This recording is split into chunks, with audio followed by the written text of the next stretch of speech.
What is up, y'all? It's your man, Dad Dude, bringing you guys another video. So, the Panthers managed to fall to a pretty bad team in the Pittsburgh Steelers, which I know it sounds weird to call the Steelers a bad team, even though they have the same record as the Panthers. But over the past few weeks, we all considered the Panthers to be a team that was ascending and the Steelers to be a team that was, descending. So, most people assumed that the Panthers would win this game, and reasonably so. Even though they had the same record, these teams were on different trajectories, and reasonably people thought the Panthers would win this game. So it's got to be pretty humbling that the Steelers came in and controlled this game for 3 out of the 4 quarters. Like, the score was tied for most of the first quarter, but after that, the Steelers really did control the game. Even though it was technically a one-score game for most of the game, it never really felt like the Panthers were going to come back and take the lead. At least it didn't feel that way to me, because the Steelers, for the most part, controlled the offensive line, especially on their defense. The Panthers only had 21 yards of rushing. That's not only 21 yards of rushing. No, ridiculous that is, especially considering over the past few weeks, the Panthers have been one of the better rushing teams in the league over the past month or two. They only they only got 21 yards on the ground. D'Onta Foreman rushed 10 times for 9 yards. He had more carries than he had yards. That is ridiculously bad. The Panthers' offensive line, for as good as they've been for most of the season, got dominated in this game, especially when it comes to run blocking. They just didn't open up any holes for Foreman or Hubbard. Sam Darnold tried to scramble a bit, but he wasn't really getting anything on the ground. Through the air, Sam Darnold, I thought, actually played a pretty decent game. If you've seen my videos, you know I'm no Sam Darnold fan. I have plenty of critiques for Sam Darnold, but he is far from the reason why the Panthers lost this game. He played well enough for them to win, so you can't really blame it on him.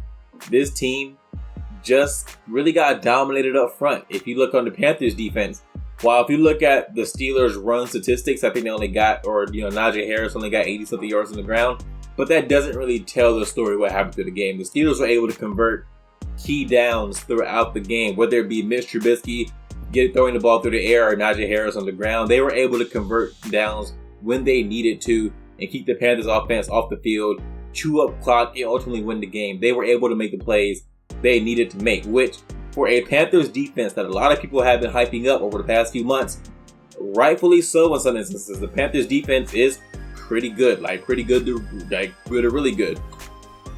They did not play like that against the Steelers. They missed a lot of tackles. There were coverages that were blown. Now, yeah, the Panthers are very shallow when it comes to quarterbacks. Not a lot of depth there. After J.C. Horn, C.J. Henderson got hurt pretty early on in the game. Their corner situation is not great, but that defense is good enough where they should have been able to, still win the game for the team. Especially considering the fact that the Steelers came in with Mitch Trubisky as their quarterback. Talent-wise, these teams are very comparable, which should tell you all you need to know about the Panthers' real playoff chances. That the Panthers technically still can make the playoffs. They still control their destiny. If they win out, they make the playoffs. But this is not a good team. And to prove they're not a good team, look at the Steelers. The Panthers are actually very, very comparable to the Steelers. You want to compare quarterbacks, Mitch Trubisky or Sam Darnold, take your pick. They're both bad. If you want to go receivers, I would argue the Steelers maybe have a better receiving core between George Pickens and Deontay Johnson, but the Panthers do have DJ Moore, which is the better receiver between the two, best receiver between the two teams. But overall core, the Steelers probably have the better tandem, which isn't really saying much, but they probably do. Running backs between the D'Onta Foreman and Chuba Hubbard, that's probably just as good as Najee Harris and whatever his backup name was. I forget right now. Probably very comparable there. Defense-wise, the Steelers have Cam Hayward and TJ Watt. The Panthers have Brian Burns and Derek Brown. Very comparable right there.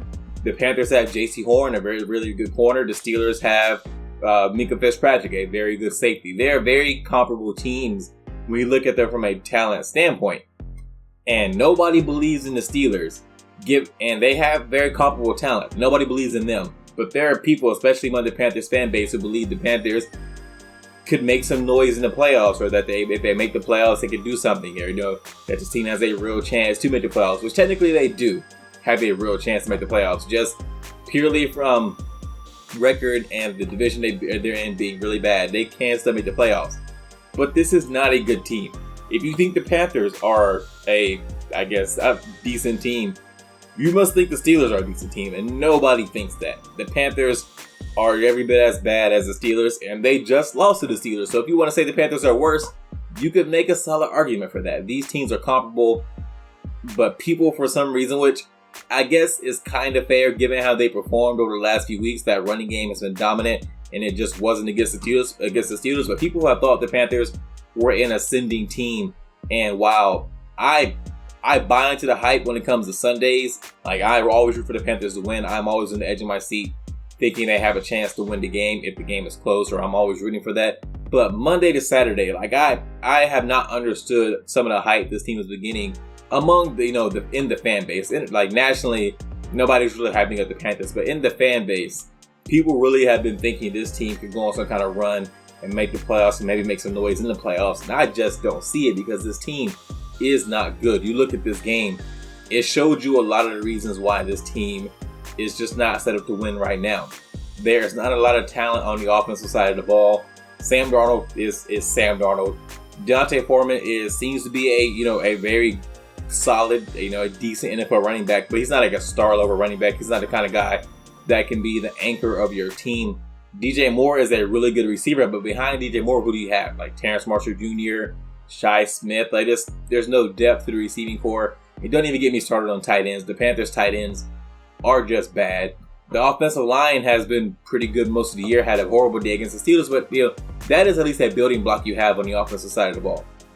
The offensive line is something that you can plan to be good for the next few years if you keep all those pieces together. So that is something there. If you go on the defensive side of the ball, you have Brian Burns and Derrick Brown. The defense actually is more well situated to have sustained success. You have a really good pass rusher in Brian Burns. You have a really good interior lineman in Derrick Brown, and you have a really good corner in J.C. Horn. You need to hopefully they keep on Frankie Louvu, because Frankie Louvu I think has been really good this year. If they need another edge rusher, they need another corner, and hopefully Jeremy Chin I think is a decent safety, but as far as coverage wise, I have my questions about Jeremy Chin. So but the pieces are there for the Panthers defense to be really good, and it has been really good at times in this season. So the potential is there. Offensively, they are bereft of a lot of talent, and they are very comparable to the Steelers, and nobody thought the Steelers were a good team. So I think this game should be a wake-up call for a lot of Carolina Panthers fans. This team is not good. While they do still technically have a chance to make the playoffs, it can happen. I believe most fans, while I'm not saying root for the team to lose necessarily, even though that would be better for their future because, higher draft pick, but it might be time to really start looking for the offseason, the draft, and what this team can do going into next year's training camp and next season, because this season, while it's not a lost cause because every game gives you a chance to evaluate talent and evaluate the coaches. Steve Wilkes is still fighting for a job. As far as meaningful games, as far as meaningful wins, or planning or putting a lot of your hope into the season, I think it's time for the fan base to move on. This game should be a wake-up call. This is not a good team. The Panthers are who we thought they were, which is just not good. That's all I have for you in this one, guys. If you enjoyed this video, go hit that thumbs up. If you're so inclined, subscribe and leave a comment. I respond to almost everything, and I'll see you guys in the next one.